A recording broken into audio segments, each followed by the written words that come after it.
आज की वीडियो में हम जो बिटकॉइन है बिटकॉइन को प्रेडिक्ट करने वाले हैं और बिटकॉइन की जो नेक्स्ट मूव है नेक्स्ट मूव को हम कैप्चर करने वाले हैं।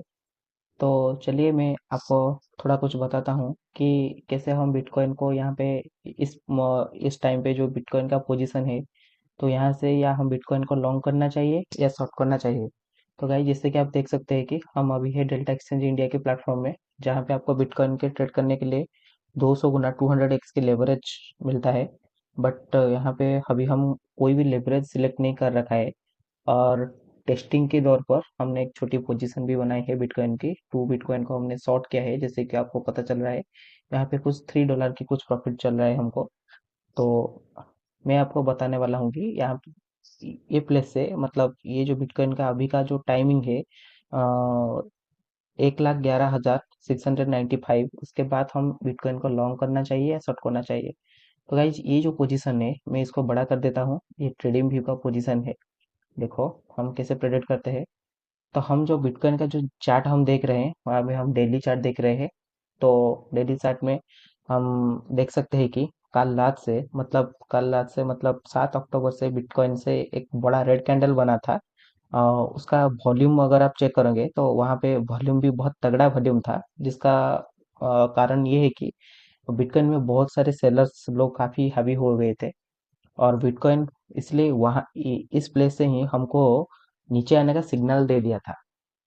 और उसके बाद कंफर्मेशन के लिए ग्रीन कैंडल बनी, और हमारा पोजीशन ठीक यहीं कहाँ से बना था, और कल रात को ये एक बड़ी कैंडल बन गई। अगर कल रात के हम इसको प्रेडिक्ट करें, तो ये कल रात में ही लगभग बिटकॉइन ने 7 और 8 और आज सुबह तक 9% की गिरावट हमको देखने के लिए मिल गई। तो गाइस, सवाल ये है कि जब हम बिटकॉइन में ट्रेड लेने वाले हैं, तो क्या हम स्कैल्पिंग करें या पोजिशनल ट्रेड लें या स्विंग ट्रेडिंग करें, या बिटकॉइन का जो फ्यूचर है बिटकॉइन का फ्यूचर को हम शॉर्ट या लॉन्ग करके ट्रेड लें। वो एक बड़ी क्वेश्चन हमारे मन में आते हैं जब हम बिटकॉइन को लॉन्ग या शॉर्ट करने के लिए जाते हैं। क्योंकि जैसे स्टॉक मार्केट में होता है, वहाँ पे बिटकॉइन का और इथेरियम का और सोलाना सभी जो कॉइन्स है, वहाँ पे उन कॉइन्स का फ्यूचर्स होता है एंड ऑप्शंस भी होता है। बहुत सारे लोग होते हैं जो बिटकॉइन का ऑप्शंस में ट्रेड करते हैं।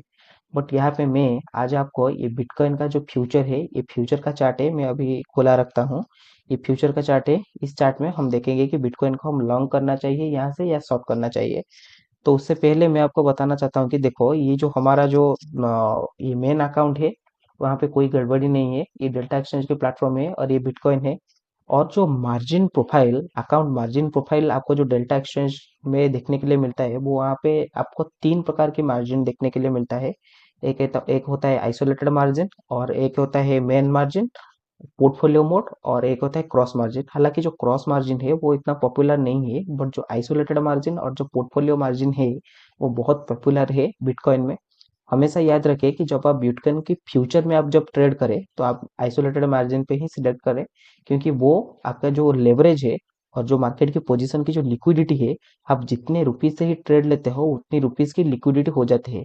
उसके बाद आपकी जो वॉलेट में जो फंड होता है, वो वॉलेट फंड आपका सिक्योरिटी के हिसाब से सेफ रहता है।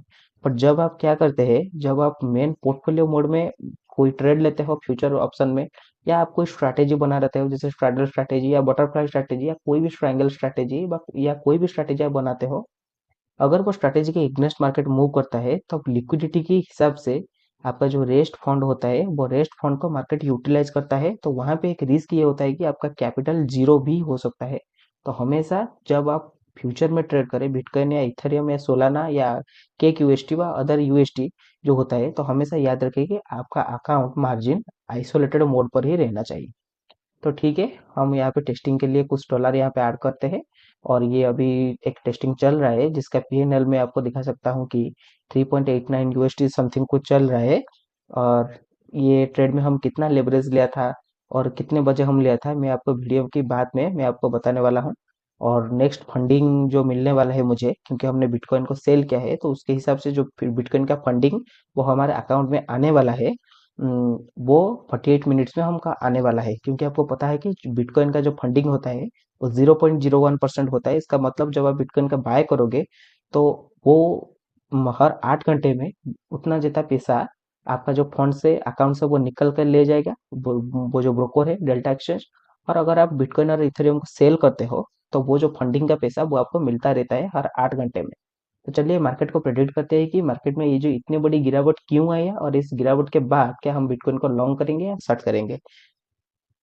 तो गाइज, हम यहाँ पे देख सकते हैं कि बिटकॉइन का ये जो मूव है, बिटकॉइन का ये जो पीक है, वो पीक है 1,26,090 समथिंग। और वहां से ही बिटकॉइन ने पीक बनाया और गिरने शुरू किया है।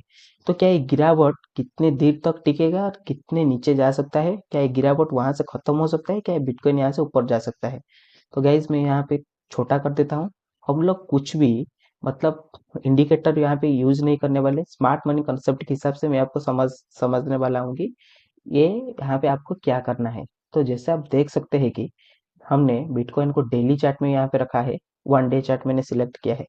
तो गाइस आपको देखा है, दिख सकता है कि वहाँ पे जो 13 अगस्त है, 13 अगस्त का ये जो लेवल था, ये लगभग यही लेवल है जब काल या परसों से बिटकॉइन ने गिरना शुरू किया है। तो यहाँ पे एक मेजर हॉल्ट लाइन है और यहाँ के एक मेजर रेजिस्टेंस है, जैसे कि आप बोल सकते हो। तो मैं एक रेजिस्टेंस को मैं यहाँ पे ड्रॉ करता हूँ।